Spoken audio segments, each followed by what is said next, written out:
Jadi ini ada tiga pembicara yang hadir pada pagi hari ini dan isi materi yang disampaikan sangat menarik ya, mulai dari manifestasi klinik, ya, penegakan diagnosis, kemudian peranan vaksinasi dan profilaksis sampai akhirnya menuju ke bedah jika memang akan dilakukan tindakan bedah.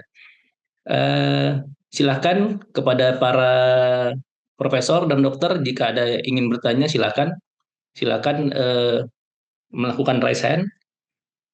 Ini kalau saya lihat ada beberapa pertanyaan ya di kolom chat. Eh, kita lihat satu-satu. Ini ada pertanyaan dari Dokter Irma Rezeki. Ya. Ini bertanya kepada Dokter Nadia. Jadi pertanyaannya adalah, eh, apakah eh, MR itu tidak semuanya RHD?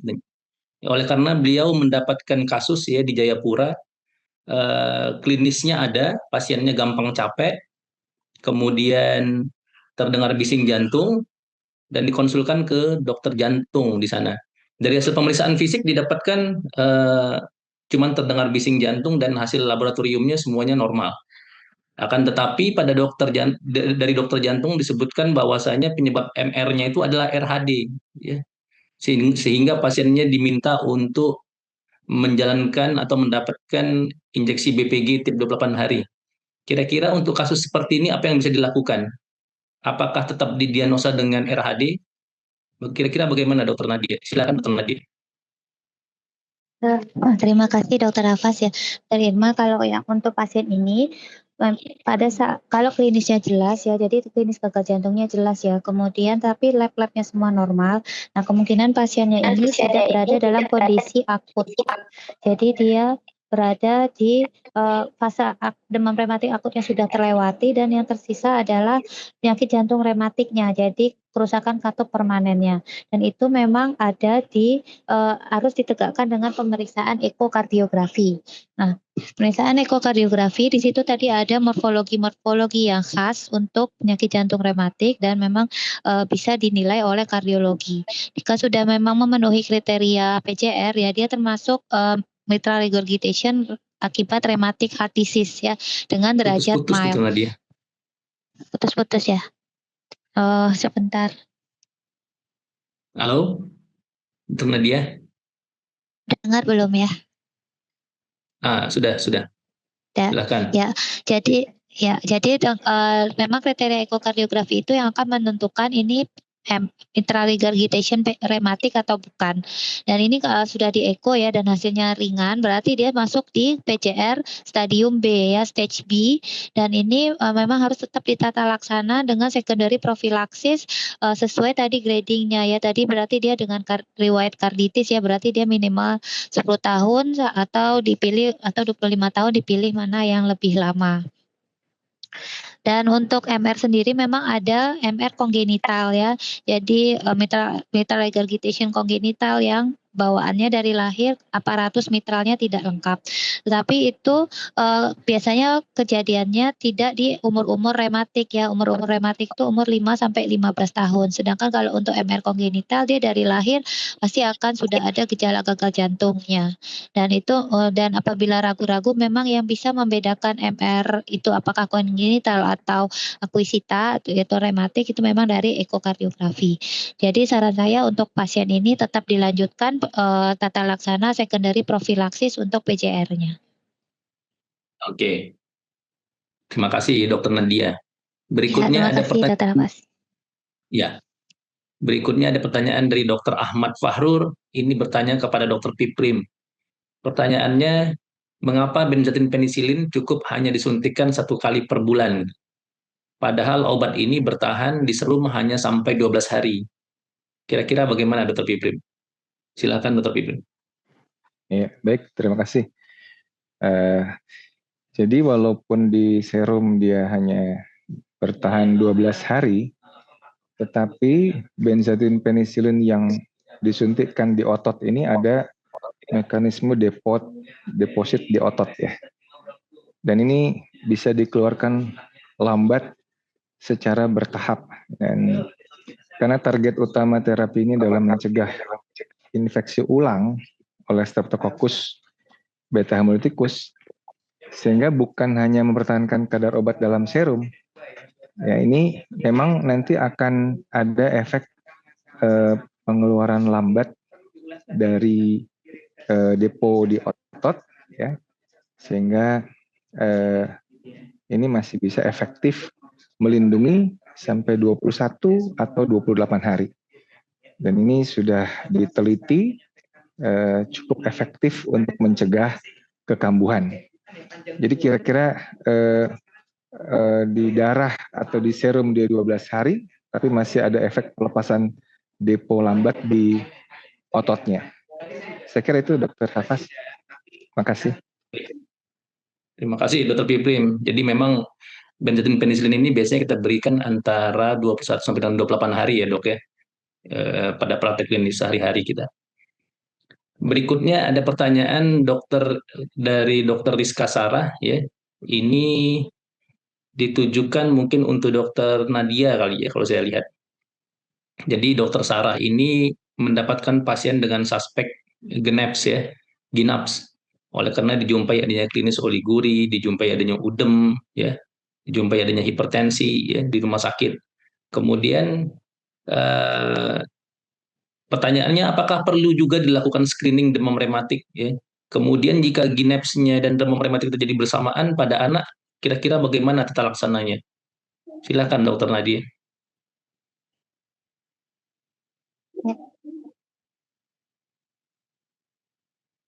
Terima kasih Dokter Hafaz, Dokter Gina. Ya, jadi memang untuk penyebabnya untuk GNAPS ya dengan demam rematik akut itu ada penyebabnya sama-sama Streptococcus grup A beta hemolitikus. Cuma yang membedakan adalah tipe respon imunologisnya ya. Jadi kalau yang GNAPS itu kompleks imun ya. Jadi antibodi anti Streptococcusnya menempel dengan antigen Streptococcusnya dan itu nempel di ginjal ya. Dia tipe 3 kompleks ya, dan itu untuk GNAPS itu dia antibiotiknya hanya 10 hari saja karena setelah kumannya Streptococcusnya dinetralisir oleh antibiotik, ya antibodinya turun sehingga sudah tidak perlu lagi maintenance seperti demam rematik akut atau profilaksisnya ya. Sedangkan yang demam rematik akut itu kan tipe 2 ya, karena ada molekular mimikri protein M Streptococcus dengan katup jantung dan sehingga dibutuhkan seumur hidup, profilaksis jangka lama bahkan seumur hidup.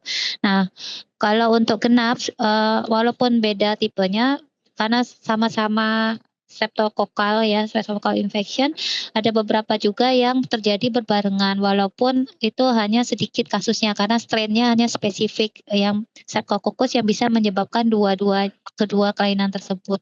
Itu hanya strain tertentu saja. Tapi kalau memang memenuhi kriteria GNAPS dan akan diterapi, ya memang ada baiknya kita screening untuk demam rematik akutnya juga bisa melihat kriteria Jones-nya ada atau tidak. Apakah ada karditis, erythema marginatum. Jika tidak memenuhi walaupun astonya positif, ya kita tidak mentata laksana sebagai demam rematik akut karena asto juga akan positif pada GNAPS. Dan kalau terjadi bersamaan berarti kita mengambil tata laksana demam rematik akut ya. Jadi apakah sudah terjadi valve karditis ya. Kalau misalnya mayornya terpenuhi karditis ya berarti dia harus profilaksis selama 10 tahun. Tapi untuk eliminasinya sama-sama 10 hari dengan oral ataupun 1 kali injeksi dengan benzathine penicillin G. Itu menurut saya begitu Dokter Hafaz. Soalnya putus Dokter Nadia. Putus ya, aduh. Ini udah. Karena Dokter Nadia putus tadi. Apakah putus padahal saya masih nyambung ya. Enggak, jelas kok. Mungkin Dokter Hafaz yang pas dok. Saya bingung. Atau mungkin di saya kali ya. Ya. Mungkin saya nambah sedikit boleh jawabannya? Silakan Dr. Piprim, jika ada yang mau ditambahkan dok. Ya, jadi itu kan GNAPS dengan demam rematik ya. Ya. Biasanya sih jarang terjadi bersamaan ya. Karena kalau GNAPS itu kan memang strainnya nefrotogenik, sedangkan yang demam rematik strain rheumatogenic. Jadi biasanya jarang terjadi bersamaan. Tapi memang perlu evaluasi tadi seperti kata Dokter Nadia. Itu aja, makasih. Oke, terima kasih Dokter Piprim. Eh, Pertanyaan berikutnya ini dari Dokter Ahmad Fahrur. Ini juga bertanya ke Dokter Nadia juga terkait dengan reaksi silang imunogenik dari protein M di katup jantung. Disebutkan bahwasanya protein M ya pada gas sehingga diserang oleh antibodi.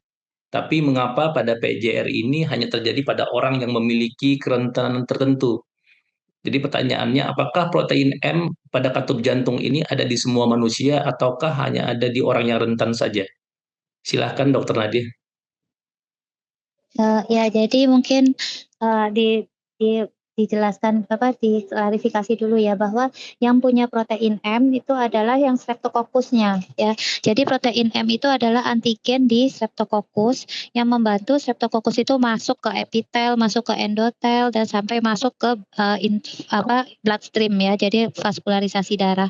Nah, protein M ini yang akan memiliki strukturnya itu mirip pada memang populasi tertentu. Jadi kalau di Afrika itu sudah diketahui ya ternyata ada lokus-lokus dari kromosom, terutama di kromosom 11 ya, lengan pendeknya itu dia akan mengkode protein jantung yang tadi itu yang miosin, laminin ya, itu mirip dengan protein M-nya yang di Streptococcus. Ya jadi yang mirip itu adalah protein M akan yang punyanya Streptococcus mirip dengan protein yang ada di katup. Proteinnya tuh banyak, ada laminin, ada vimentin ya. Nah, salah satu itu ada yang mirip. Itu yang akan dikenali oleh antibodi anti Streptococcus sebagai protein M-nya Streptococcus. Padahal Streptococcusnya sudah menghilang ya, sudah hilang. Tapi karena strukturnya mirip dengan protein M, akhirnya mencetuskan demam rematik akut tadi. Semoga sudah jelas ini Dokter Rozi. Ya, sudah terdengar jelas dan jawabannya juga jelas Dokter Nadia. Kemudian ada pertanyaan lagi kepada Dokter Nadia nih. Wah, ini Dokter Nadia nih banyak Itu ditanya-tanya. ada Dokter Budi Rahmat ditanya juga. Ya, Ya, atau ya mau ke boleh. Dokter Budi dulu kali ya. Iya, iya Kita itu biarkan juga. Dokter Nadia untuk bernafas sebentar. Benar. Ini ada pertanyaan dari Dokter Rizky Adriansa kepada Dokter Budi Rahmat. Apakah kalau katup aorta juga regurgitasi berat, sebaiknya repair saja atau replacement bersama-sama dengan replacement katup mitral? Silakan Dokter Budi. Ya, terima kasih Ki. Ya, jadi itu juga sekali lagi tergantung daripada kemampuan surgeonnya. Tapi ketika salah satu katup sudah diganti, karena kan kalau aorta itu INR yang akan dicapai itu sekitar 2 ya, lebih rendah dibandingkan mitral. Jadi kalau mitralnya sudah diganti, ya, jadi nggak apa-apa. Artinya reoperasinya itu bakal mengikuti banyak mitralnya. Jadi supaya quick in, quick out itu biasanya kalau mitral sampai harus diganti, tentu kan kelainan katupnya berat sekali. Apalagi dikoordinasikan ataupun dikombin dengan aortic regurgitasi. Tidak jarang pada katup mitral yang berat yang bisa di-repair, katup aortanya belum terlalu terlibat, misalnya mild to moderate, mild regurgitasi dari aorta sampai mild to moderate, itu nggak apa-apa, leave it alone aja, Dr. Rizky. Kenapa? Karena kalau bahkan kalau misalnya pun replace mitralnya, aortanya mild to moderate regurgitation, nggak apa-apa. Kenapa? Apalagi pada anak-anak. Ukuran katup mechanical ataupun bio katup aorta itu dia itu cuman yang paling kecil itu 19 mili. Jadi kalau kita mendapati replace mitral pada anak-anak, tapi size aortanya kecil, tapi regurgitasinya cuman mild to moderate, biarin aja. Kenapa? Kita akan bisa memanfaatkan waktu lebih kurang 10 tahun lagi ya, kalau memang harus mengganti katup mitralnya. Mudah-mudahan pada fase tersebut, katup aortanya, anulusnya lebih besar, leafletnya lebih banyak. Nah, itu bisa kemungkinan keberhasilan repairnya bisa lebih tinggi gitu. Nah, jadi sekali lagi, banyak faktor. Pertama tentu kemampuan daripada surgeonnya. Kedua adalah timingnya, karena biasanya nggak mungkin aorta sendiri berdiri sendiri untuk bermasalah. Kalau pada rema ini pasti ada mitralnya. Bisa dibilang tadi kalau di Jogja itu 98%, kalau di kita tuh sekitar 90% mitral, 10% dia combine dengan aorta. Ya, jadi artinya kalau kita bisa quick in quick out cepat tanpa memperpanjang waktu ininya cross clamp time CPB time, ya udah repair aja. Tapi kalau nggak yakin udah replace aja. Kenapa? Walaupun begitu, replace daripada aorta yang tentunya ukurannya juga harus ada ya.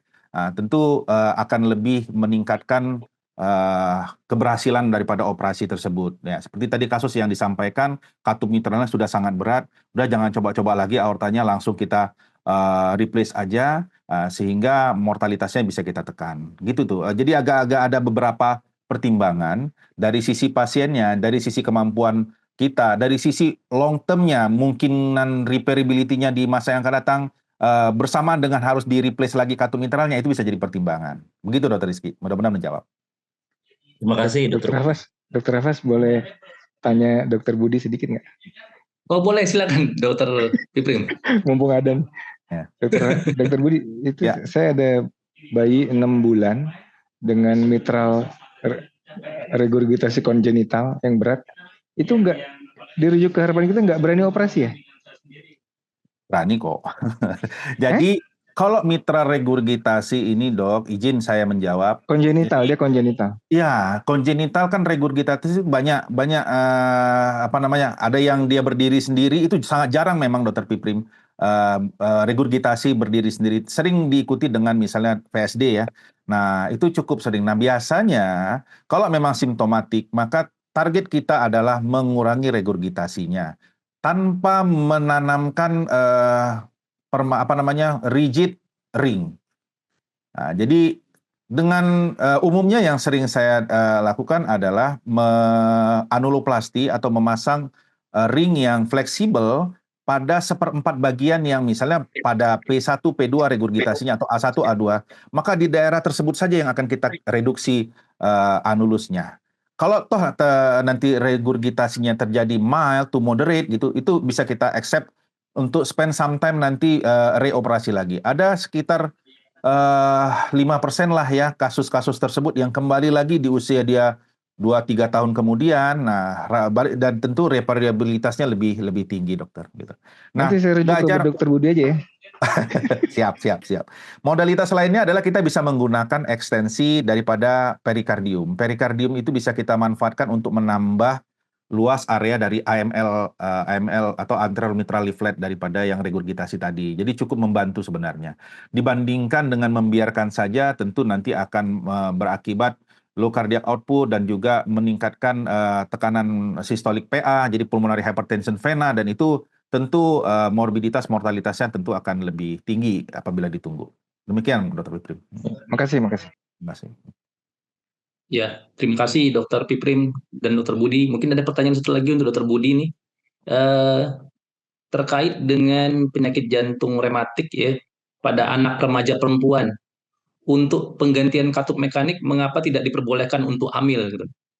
Lalu untuk yang ditanggung BPJS itu katup mekanik atau bio. Ya. Kalau katupnya bio, mengapa diperlukan penggantian katup per 10 tahun? Kurang lebih seperti itu pertanyaannya Dr. Budi. Silakan Dr. Budi.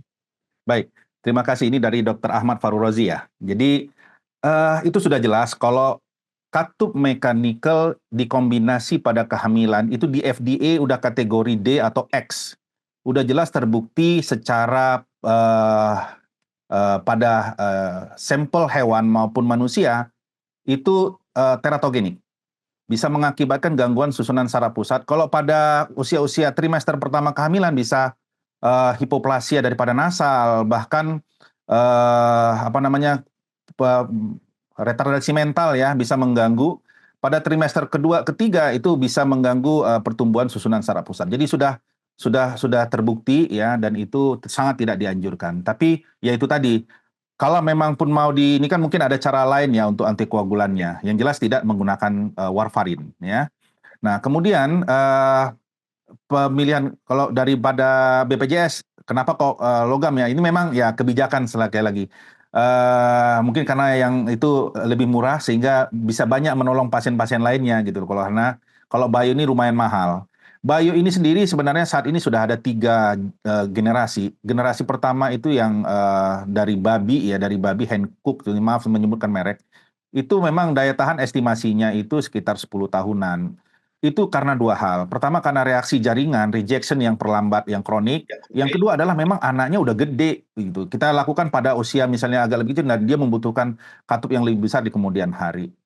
Yang generasi kedua tentu yang dari sapi itu Magnais kalau boleh saya sebutkan namanya, itu sudah generasi ketiga daripada tim mereka itu sudah dibuat anti kalsifikasi, anti kalsium deposit. Jadi betul-betul dihilangkan kalsium daripada struktur leafletnya. Itu cukup bagus, tapi tetap ada kelemahan. Disempurnakan dengan generasi yang terakhir itu Resilia mitris namanya, itu baru aja 2 tahun masuk ke Indonesia dan saya baru masang satu di Indonesia. Harganya cukup mahal, itu sekitar 250-an satu katupnya saja. Nah itu tidak hanya membuang deposit kalsium daripada katupnya, tapi juga katup tersebut apabila nanti terjadi stenosis, itu bisa dipasang valve in valve. Jadi nggak perlu harus operasi katup mitral lagi, replacement mitral lagi, cukup dari percutaneous deploy katup mitral Melody atau apalah gitu ya. Jadi valve in valve mitral valve replacement. Jadi ya ini sekali lagi tergantung teknologinya. 10 tahun itu adalah angka yang umum yang ini, tapi objektifnya adalah tentu berdasarkan pemeriksaan eko dan klinis pasien. Kalau terjadi sudah mulai stenosis, sudah adanya pulmonary hypertension, adanya trombus, adanya aritmia, tentu itu merupakan indikasi harus di-replace katup mitral tersebut. Mudah-mudahan menjawab, Dok. Terima kasih. Terima kasih kepada Dokter Budi. Berikutnya ada pertanyaan, mungkin Dokter Piprim atau Dokter Nadia bisa menjawabnya. Ini dari Dokter Wira ya. Ada beberapa pertanyaan. Yang pertama ditanya berapa dosis maksimal aspirin kita berikan dalam sehari, terutama pada pasien anak dengan obesitas. Apakah dosisnya kita gunakan dengan berat badan ideal atau adjusted body weight? Silakan Dokter Piprim atau Dokter Nadia, silakan. Dokter Pipri mungkin. Iya, sebentar. Ya. Jadi kan dosisnya sebetulnya 80 sampai 100 mg per kilo per hari dalam 4 dosis terbagi ya. Nah kalau pada obesitas mungkin kita pakai adjusted body weight ya, bukan total body weight untuk mencegah overdosis. Mungkin bisa pakai lean body weight atau sebetulnya berat badan ideal berdasarkan tinggi badannya berapa.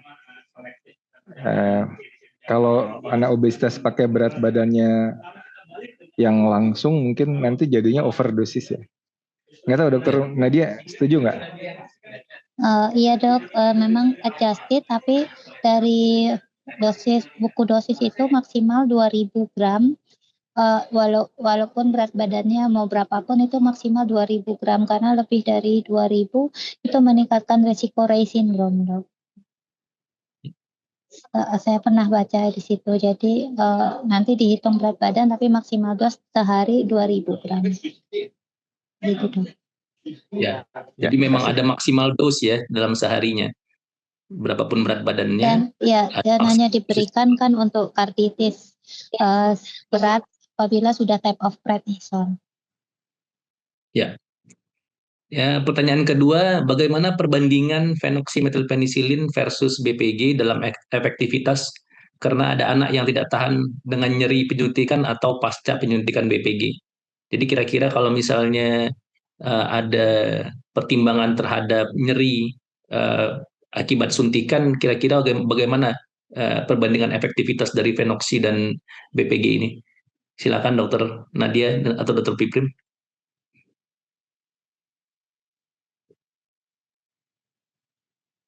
Atau mungkin bisa saja karena dia selama ini BPG, oleh karena tidak nyaman dengan suntikan BPG, kemudian switch dengan phenoxymethylpenicillin. Apakah kira-kira diperbolehkan? Sebetulnya kalau dilihat efektivitasnya, tentu BPG lebih unggul daripada penicillin V ya dalam pencegahan demam rematik berulang. Tapi kepatuhan pasien juga lebih baik dengan injeksi BPG sebetulnya. Karena kalau regimen oral tuh justru pasien sering lupa. Ya. Tapi bisa diberikan apabila pasiennya menolak atau histeris gitu kalau disuntik tiap bulan ya. Sehingga ada beberapa indikasi kapan penisilin V lebih dianjurkan daripada BPG. Pertama kalau pasiennya takut injeksi, ya, kan anak-anak nggak semuanya berani. Atau kalau ada efek samping berat dari injeksi IM, ya, misalnya reaksi lokal berat, bengkak dan sebagainya. Atau kalau fasilitas kesehatan tidak ada injeksi BPG-nya. Ya. Tapi karena oral ini kan sulit kita melihat kepatuhannya ya. Apalagi anak-anak sekarang pinter dikasih obat sama ibunya, nanti diselipkan di bawah bantal, nggak diminum misalnya.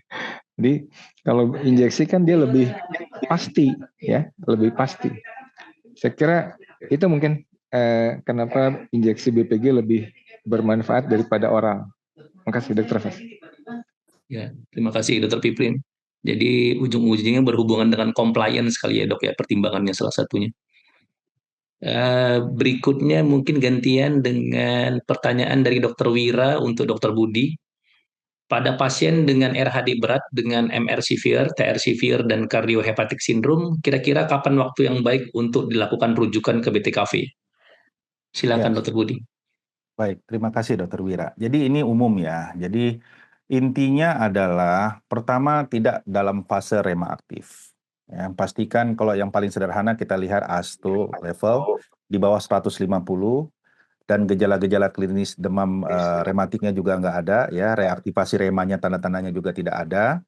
Maka itu bisa kita di refer ke bedah ya untuk operasi mitral valve repair atau replacement.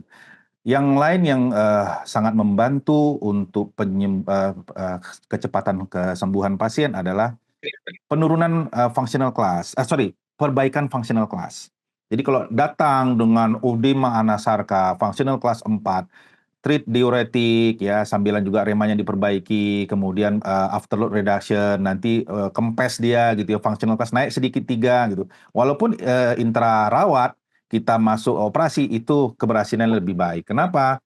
Tisunya itu udah lebih enak ya, lebih bagus, perfusi ke jaringannya juga lebih baik, kemudian juga cardiac heart-nya juga, jantungnya juga akan lebih baik. Ibaratnya itu kita bilang myocardial protection-nya jadi akan lebih baik dibandingkan sesegera mungkin kita lakukan operasi. Jadi sekali lagi, yang mutlak harus kita perhatikan adalah sebelum berkirim adalah tidak aktif remanya lagi. Tidak ada tanda-tanda reaktivasi rema.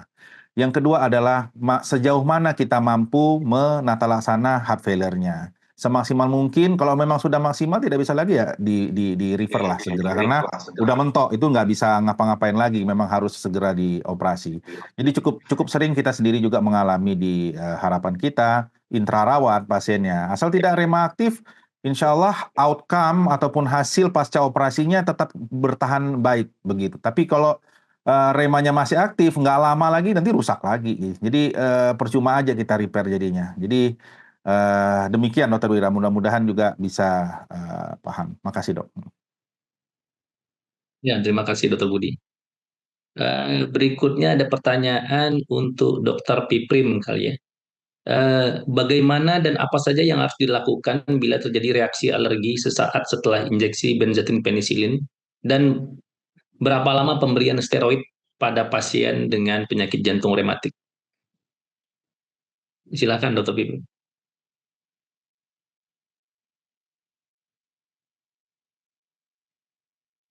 Ya, apabila ada reaksi alergi tergantung respons alerginya seperti apa. Kalau dia alergi berat tentu saja tata laksana seperti shock anafilaksis ya. Ada ABC-nya, mungkin perlu oksigen, perlu epinefrin ya. Tapi kalau alergi ringan mungkin antihistamin dan steroid bisa diberikan. Berapa lama? Biasanya kita berikan 2 minggu, kemudian tapering off ya. dan dilanjutkan dengan aspirin pada saat mulai tapering off. Tergantung nanti, biasanya kalau steroid kan memang karditis berat ya. Tapi rata-rata saya yang saya baca 2 minggu kemudian tapering off. Mungkin Dokter Nadia mau menambahkan? Silakan Ya, Dokter Dok. Nadia. Ya, jadi memang untuk melakukan penyuntikan BPG kita harus siap resuscitation kit ya untuk mencegah terjadinya reaksi anafilaksis. Jadi sudah harus ada adrenalin, kemudian SPED untuk adrenalin IM itu sudah harus ada, termasuk bagging ataupun semua. Karena memang untuk BPG ini tidak ada skin testnya dan dia tidak boleh diaspirasi karena sekalinya diaspirasi itu jarumnya ngunci dan nggak akan bisa didorong lagi. Dan berat juga kalau sudah terlanjur diaspirasi. Jadi untuk suntik BPG kita memang harus siap semua kit untuk resuscitation kit termasuk adrenalin dan siapkan juga nanti sesuai berat badannya masuk berapa. Jadi begitu terjadi segera langsung dimasukkan. Kemudian untuk steroid kita berikan untuk demam rematik akut dengan karditis yang berat. Jadi pada saat reaktivasi rematik yang seperti Dokter Budi tadi, nah itu memang nggak bisa dioperasi, harus diberi tata laksana dulu untuk karditis berat. Pemberian steroidnya itu 2 minggu full dose dengan 2 mg per kilogram berat badan, jenisnya itu prednison, kemudian di tapering off di 2 minggu terakhir. Pada saat tapering off baru nanti kita masuk aspirin. Dan tadi maaf aspirinnya maksimal 2 gram ya, jadi 2000 mg. Terima kasih, Dok. Mungkin itu bisa menambahkan. Ya, terima kasih, Dokter Nadia. Jadi mungkin pertanyaannya yang itu steroid bukan pada PCR ya, karena PCR itu adalah sequel dari demam rematik akut ya. Jadi PCR itu kerusakan katup permanen akibat demam rematik akut. Jadi steroidnya kita berikan pada pasien yang dengan demam rematik akut, bisa dia pertama kali atau berulang. Tetapi dengan derajat karditis yang berat. Ya, terima kasih Dokter Nadia dan Dokter Piprim. Kemudian ada pertanyaan dari Dokter Anis, untuk deteksi dini demam rematik akut kali ini ya, bukan penyakit jantung rematik. Untuk deteksi dini demam rematik akut berarti pada semua pasien dengan tonsilitis disarankan untuk tes ASTO ya dok? Kira-kira bagaimana dok? Jadi kira-kira apakah semua pasien dengan tonsilitis disarankan untuk tes ASTO? Iya, terima kasih Dokter Anis. Jadi kita harus bedakan ya ASTO dengan rapid antigen test ya. Jadi kalau untuk tonsilitis, faringitis, tonsilitis itu yang diperiksa bukan ASTO tapi rapid antigen test. Jadi yang dicek adalah antigen dari streptococcusnya. Sedangkan ASTO itu adalah anti streptolisin O ya. Jadi yang dicek adalah antibodi terhadap streptococcusnya. Nah, antibodinya ini baru muncul 2 sampai 4 minggu setelah infeksi faringitis. Sehingga kita tidak ada peran dari ASTO untuk mendiagnosis Streptococcus faringitis. Nah, dari WHO sendiri memang kita harus ngecek yang antigennya untuk standarnya. Tetapi itu jika ada laboratoriumnya. Nah, kita kan termasuk daerah yang terbatas semuanya ya, termasuk yang antigen itu. Sepertinya di rumah sakit vertikal saya tidak ada, apalagi di puskesmas. Sehingga dari WHO menganjurkan untuk pasien-pasien yang sudah presumptif untuk streptokokal faringitis. Nah, ini hanya berdasarkan gejala klinis saja. Itu silahkan langsung diberikan antibiotik ya. Jadi kuncinya di demam, nyeri tenggorokan, tidak disertai dengan batuk dan pilek. Dan mungkin nanti dari pemeriksaan fisik bisa ditemukan tonsil hiperemis, terus kemudian ada ukulannya edem atau peteki. Itu bisa langsung diberikan antibiotik pilihan untuk Streptococcus faringitis. Itu, makasih dok. Ya, terima kasih Dokter Nadia. Ini ada beberapa pertanyaan yang hampir mirip-mirip ya, dari Dokter Rizka, dari Dokter Anggi, dan Dokter siapa nih namanya? Ada pertanyaan terkait mengenai eko ya, mengenai pemeriksaan ekokardiografi pada pasien-pasien dengan demam rematik akut. Pertanyaannya, apakah perlu rutin dilakukan screening eko untuk kasus-kasus faringitis yang dicurigai penyebabnya Streptococcus beta hemolyticus, dan kira-kira kalau misalnya betul pasien tersebut menderita demam rematik akut, apakah perlu dilakukan pemantauan pemeriksaan ekokardiografi pada saat ditegakkan dan setelah diterapi? Kurang lebih seperti itu pertanyaannya, Dokter Nadia. Oh ya, terima kasih Dokter Hafaz. Nanti mungkin sekalian menjawab yang Dokter Berlian itu ya. Untuk kriteria eko penyakit jantung rematik mungkin bisa dicari di online, yaitu dari World Heart Federation tahun 2023. Itu ada morfologi dari katup-katup rematik dan persyaratannya apa untuk memenuhi bahwa ini mitral regurgitation atau aortic regurgitation-nya akibat PJR. Nah, kemudian untuk pasien yang tonsilitis faringitis grup A Streptococcus yang sudah tegak ya, itu kalau dia tidak ada gejala-gejala kritis ya tidak perlu dilakukan eko ya. Yang penting kita langsung eliminasi eliminasi dari mikrobanya. Jadi pemberian antibiotiknya yang tepat itu ya, benzatin penisilin atau penisilin V selama 10 hari. Nah, tapi kalau kita menemukan pasien dalam kondisi demam rematik akut yang memenuhi kriteria Jones, mayor atau minor sudah terpenuhi semua. Nah, ini memang gold standarnya harus dilakukan pemeriksaan ekokardiografi baseline ya pertama kalinya untuk menilai apakah karditisnya ringan atau sedang atau berat. Nah, nanti untuk evaluasinya disesuaikan dengan derajat karditisnya. Karena sekalinya dia kena karditis, walaupun regurgitasinya ringan, itu kan sifatnya permanen. Dan dalam 1 tahun, dia bisa progres ke sedang atau berat, sehingga memang perlu evaluasi. Tetapi untuk kriteria jangka waktu evaluasinya disesuaikan juga dengan klinis pasien, kemudian jarak antara rumah sakit dengan rumahnya pasien yang ada ekonya itu juga dipertimbangkan. Nah, yang penting adalah kepatuhan pasien untuk profilaksis penisilin V atau benzatin penisilin untuk mencegah progresivitas dari penyakit jantung rematiknya ini. Semoga bisa menjawab, Dok. Ya, terima kasih Dokter Nadia, sudah sangat komprehensif ya menjawab pertanyaannya. Ini ada satu pertanyaan lagi nih dari peserta. Ya, mudah-mudahan Dokter Nadia bisa tarik nafas nih sama Dokter Piprim. Jadi ini ada pertanyaan dari Dokter Desiana, pasien dengan demam rematik akut, sudah dieko dan hasil astonya 1.600 katanya. Pasien sudah mendapatkan terapi fenoksimetilpenisilin dan pada saat evaluasi asto, saya nggak tahu kapan evaluasinya dilakukan, tapi setelah evaluasi astonya 400. 7 hari dari evaluasi asto yang sudah membaik, timbul gejala kulit papul di tangan seperti saat gejala awal. Ya, dan kemudian demam, kemudian pasien dicek asto 1.600 hasilnya. Kira-kira bagaimana terjadi hal tersebut?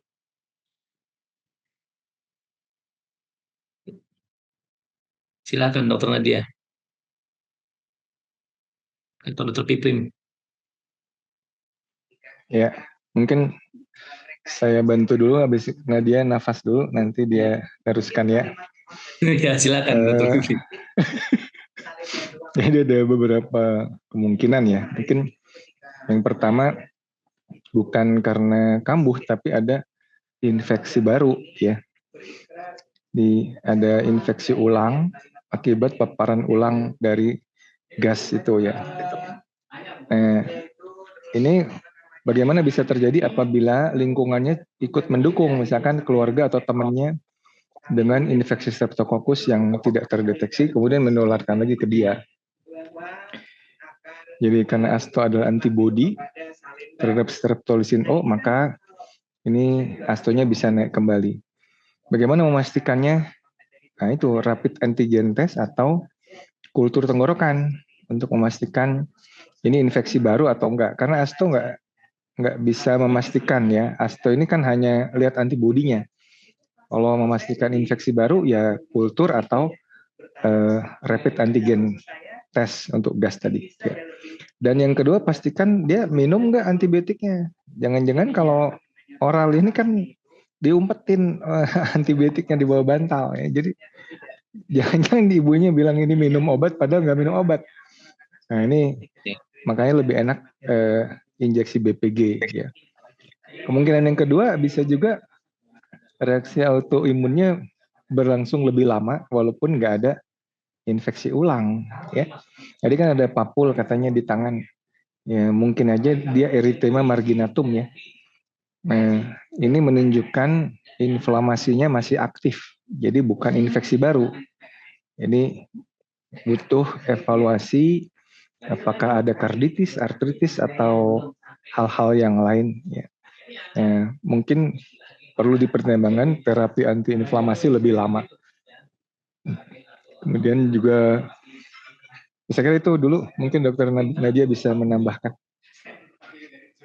Ya, terima kasih Dr. Piprim sudah bantu. Ya, jadi kalau untuk Streptococcus ini antibodinya itu ASTO itu tadi ya, itu akan menetap selama 6 bulan ya. Jadi makanya tidak dijadikan parameter keberhasilan terapi. Jadi tidak dianjurkan juga misalnya kita cek hari pertama terus setelah 10 hari cek lagi, itu tidak, karena dia pasti akan positif terus sampai nanti kadarnya akan menurun 6 bulan pasca infeksi dan 1 tahun itu benar-benar bisa negatif. Jadi nah, apakah ini dia reinfeksi atau memang yang sebelumnya belum terobati dengan benar karena kepatuhan minum obat? Ya memang untuk menentukan infeksinya ada atau tidak bisa dicek kultur kulit ya, berarti tadi karena dia kenanya di papul ya. Kultur pus ya kalau ada, itu bisa dicek. Kalau memang Streptococcusnya ada di situ ya berarti terapinya belum efektif. Mungkin yang tadinya oral bisa memang dari referensi mengatakan bahwa yang oral itu kurang efektivitasnya kurang dengan yang injeksi. Jadi mungkin bisa di-switch ke injeksi. Itu mungkin bantuan. Itu saja menurut saya. Baik, terima kasih kepada Dokter Nadia dan Dokter Piprim. Eh, Masih ada pertanyaan lagi, saya lihat dulu ya.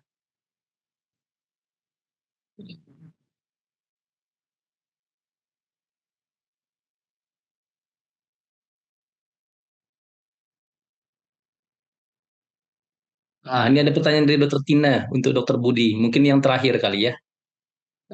Kepada Dokter Budi, kira-kira pengalaman dari Dokter Budi berapa usia termuda dan usia tertua yang dilakukan operasi katup yang disebabkan oleh PJR, serta bagaimana outcome-nya? Silakan Dokter Budi. Ya, jadi kalau saya ini ada yang termuda itu 1 tahun. Itu 1 tahun, itu juga akut ya. Nggak bisa pulang juga dari rumah sakit, cukup lama dia di rumah sakit, sehingga kita harus masuk operasi. Ya alhamdulillah ditata laksana dengan baik sehingga lebih baik kondisi functional class-nya, kemudian demam rematiknya juga diatasin. Ya jadi cukup mau saya tampilkan sih, tapi tadi agak anatominya agak susah diperhatikan sehingga take home message-nya agak susah didapat jadinya. Itu 1 tahun. Yang tertua tentu ini ada konkomitan dengan lain seperti misalnya ASD tadi ya. Kemudian juga ada yang ya saya bisa bilang itu sekitar 40 tahunan lah ya. 40 tahun ada, tapi dia itu konkomitan dengan congenital heart disease. Belakang bus itu. Tapi kalau outcome-nya ya, kalau outcome-nya sendiri ya itu tadi Dok yang disampaikan. Kalau dia combine dengan ya kalau dia udah lebih tua dengan ASD itu kurang bagus ya Dok ya. Apalagi disertai dengan left ventricle small ya, jadi kecil gara-gara kelainannya yang kronik, baik itu ASD-nya, belum lagi karena fungsi daripada jantungnya terganggu gara-gara rematiknya, itu outcome-nya nggak bagus. Terakhir ini kita juga justru agak lebih agresif untuk mengganti katup terutama pada usia-usia udah yang di atas 35 tahun ya. Kalau memang dia derajat 4, udah jangan coba-coba. Karena kalau dulu waktu fase-fase awal saya itu bisa total replace katup itu dengan perikardium. Tapi akhirnya balik lagi ke kita, nggak sampai 5 tahunan atau apa, itu dengan kalsifikasi ya. Jadi memang kalau rema ini sangat ganas untuk reoperasinya kalau mitral repair ya, pasca mitral valve repair, apalagi dengan situasi di Indonesia yang mana sosial ekonominya didominasi oleh menengah ke bawah, belum lagi pemahamannya mungkin kurang teredukasi dengan baik sehingga profilaksis nggak diteruskan. Itu ada beberapa yang memang kembali ke kita itu harus di repair kembali ataupun di replace. Jadi ini yang makanya tadi saya tekankan berulang kali. Setelah operasi mitral valve repair ataupun repair terutama, bukan selesai masalah rheumatic heart disease-nya, tapi tetap harus dilanjutkan sesuai dengan indikasi tadi. Ada yang 10 tahun, ada yang 5 tahun setelah operasinya. Ya, jadi memang ini berkelanjutan lah tata laksananya. Demikian, Dok. Baik, terima kasih Dr. Budi. Karena saya lihat di kolom chat juga pertanyaan sudah tidak ada lagi. Terima kasih kepada Dr. Tina yang telah membacakan materi etik pada acara webinar hari ini, serta kepada seluruh pembicara, Dr. Nadia, Dr. Piprim, dan Dr. Budi Rahmat yang telah memberikan materi yang sangat menarik pada pagi hari ini ya. Masuk acara berikutnya, selanjutnya saya minta kepada Ketua UKK Kardiologi, Dr. Rizky, untuk menutup acara ini. Silakan Dr. Rizky. Ya, terima kasih Dr. Hafaz. Sekali lagi saya ucapkan terima kasih buat para narasumber, Dr. Budi Rahmat, Dr. Piprim Marso, kemudian Dr. Nadia Arafuri, juga tadi materi etik oleh Dr. Tina. Terima kasih atas ilmunya. Saya rasa memang kita sepakat memang untuk masalah penyakit jantung rematik ini, mulai dari hulu sampai hilir memang ada masalah ya, mulai dari layanan yang di tingkat primer sampai tingkat rujukan. Saya lihat juga perlu banyak perbaikan yang mungkin perlu kita advokasi juga pemerintah terkait mulai tadi soal vaksinasi, kemudian screening, lalu sampai di rumah sakit rujukan itu ada masalah obat-obatan yang mungkin masih ada banyak ketidaktersediaan ya. Mungkin ini tantangan juga nih buat PT Papros yang juga pada hari ini juga mensponsori begitu banyak kasus. Jadi jangan sungkan-sungkan untuk supaya obat benzatin penisilin G ataupun penoksimetil penisilinnya itu agak disebar sedikit ke daerah-daerah agar bisa mendapatkan kepatuhan yang lebih baik ya. Kemudian tadi Dr. Budi juga udah menyampaikan ada masalah dikaitkan dengan masalah biaya ya untuk gantian maupun ya terutama penggantian katup tadi yang bioprostesis yang cukup mahal. Mungkin nanti kita perlu, saya rasa kita sepakat untuk mengupayakan mungkin PNPK juga saya rasa ke depan ini, Pedoman Nasional Pelayanan Kedokteran yang bisa kita inisiasi. Saya juga sudah minta Dr. Feni untuk buat draftnya, nanti mungkin berkolaborasi dengan teman-teman dari jantung ya, Perki maupun dengan Himpunan Bedah Toraks Kardiovaskuler, juga mungkin dari kita dari IDAI yang mungkin perlu menginisiasi untuk adanya Pedoman Nasional Pelayanan Kedokteran, karena walaupun berkembang terus tapi saya rasa masalahnya yang kita hadapi masih yang itu juga ya. Jadi kita perlu ada pedoman yang akhirnya bisa menjadi satu acuan kita bersama untuk nantinya layanan kita ke depan bisa lebih baik di Indonesia, terutama untuk layanan untuk penyakit jantung rematik. Dari saya mungkin demikian, mungkin Dr. Hafaz mungkin dari nanti mungkin dari PT Papros mungkin ada hal yang mungkin disampaikan. Silakan Dr. Hafaz. Ya, terima kasih Dr. Rizky. Jadi demikianlah acara webinar Heart Valve Disease Awareness Day kita ya. Saya ucapkan terima kasih kepada profesor, dokter, dan para peserta webinar sekalian.